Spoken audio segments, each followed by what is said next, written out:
Gagawin natin ngayon ay backhand netting technique. Ang grip natin ay thumb grip. Thumb grip. Yan. Backhand netting tapos in place lang tayo. Hindi tayo sa camera. Yan. Right foot in front. Racket foot in front. Yan ang racket foot. Ito. Tapos, lagay ng konti.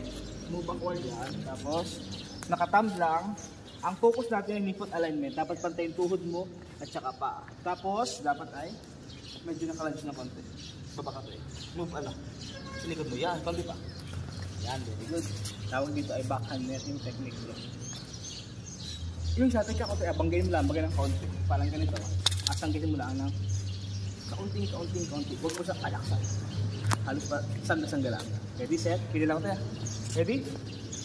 Set. 4. Very good. 5. 6. Yung hawak sa raketa, loose. Maluwag. Sa point of impact, pag magatama yung sarili ka sa raketa, konting higpit. Loose mo na hawak. Loose. Konting higpit. Very good. Loose. Very good. Loose ang hawak. Loose. Nice try. Loose. Very good. Very good. Wait lang ko yan. Start ko na konti. Yan. Mas mataas maganda yan. Ganyan lang. Ready, set, go. Go. Very good, Gabriel. Very good. Very good. Very good. Very good. Very good. Very good. Very good. Galing ha? Very good. Very good. Very good. Sorry.